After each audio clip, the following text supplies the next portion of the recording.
Mr. Eddie Teo, Chairman of the S. Rajaratnam School of International Studies, Board of Governors, Ambassador Barry Desker, Your Excellencies, distinguished guests, ladies and gentlemen. Good morning and welcome to the 6th Asia-Pacific Program for Senior National Security Officers, or APSNO for short.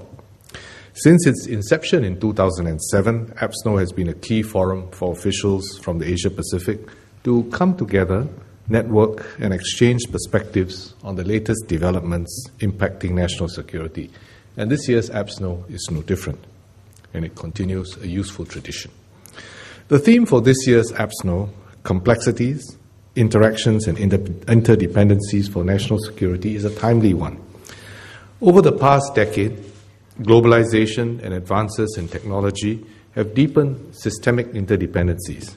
Not all of these interdependencies are immediately obvious, and this has injected a high level of complexity into the global risk landscape. This has made tackling security risk issues more challenging.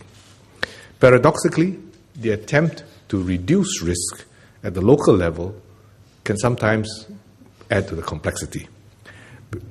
Providing redundancy and fail-soft modes via interconnections with a wider system can increase risk at the overall system level if one part of the interconnected system fails and threatens to bring the whole system down.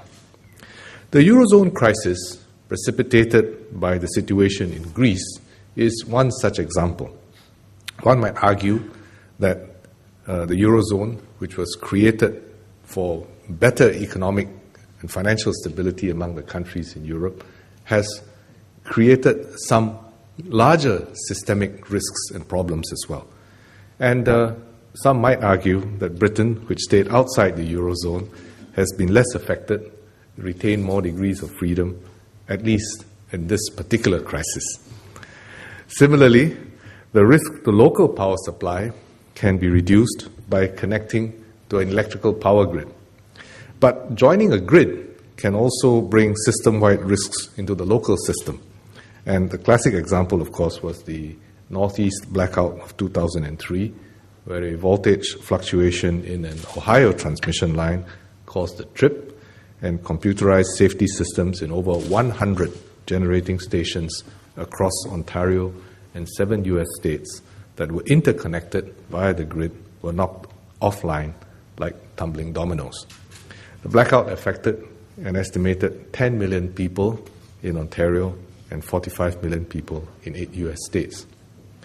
The ubiquity of the Internet has driven interconnectivity to new levels and transformed the way in which we conduct business, personal relationships, and even popular uprisings, as mentioned by Barry earlier. 35% of the world's population is already online, up from just 8% 10 years ago.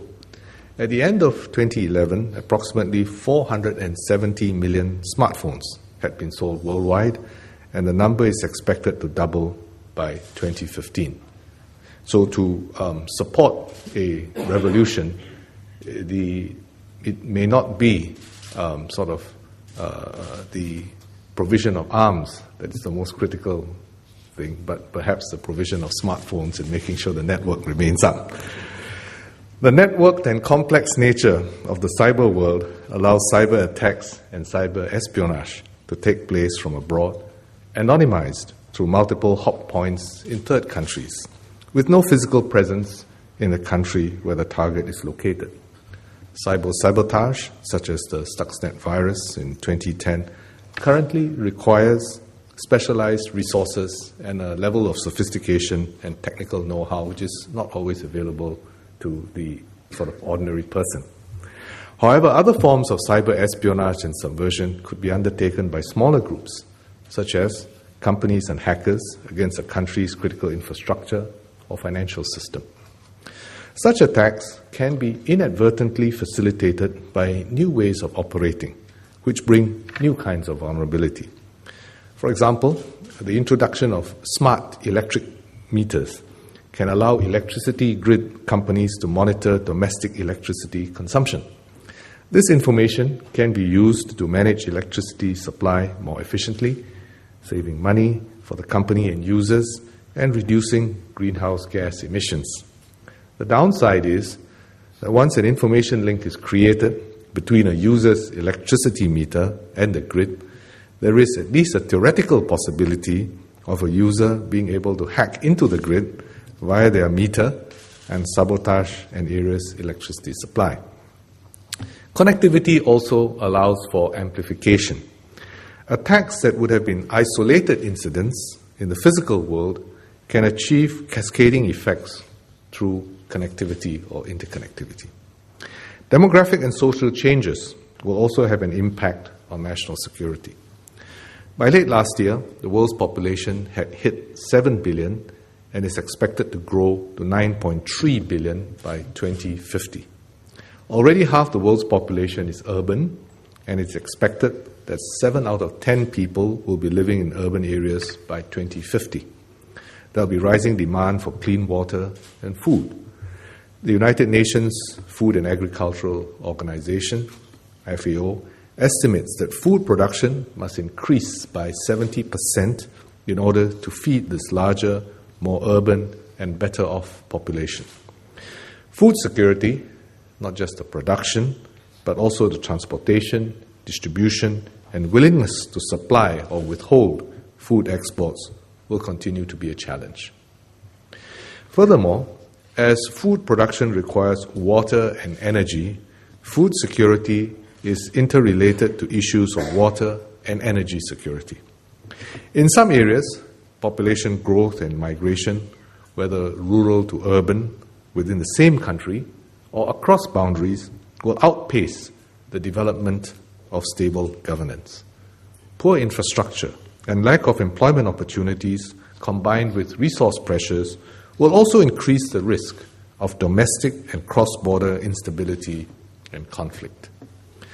Climate change will also become increasingly important as a risk multiplier, exacerbating tensions around the world. This may be especially pertinent in developing countries, leading to additional stress on water and food supply and habitability in already fragile states, as well as increased migration within and between states. These will also threaten regional stability and security. Taken together, what this means is that the risk landscape will become increasingly complex and diverse, with no single dominant risk, but a series of interconnected ones, which could coalesce into a major event. This, in turn, makes achieving security more difficult. We not only have to improve our ability to identify potential risks as quickly as possible, but also have to raise our game and be adaptable in tackling those same risks in order to safeguard vital national interests.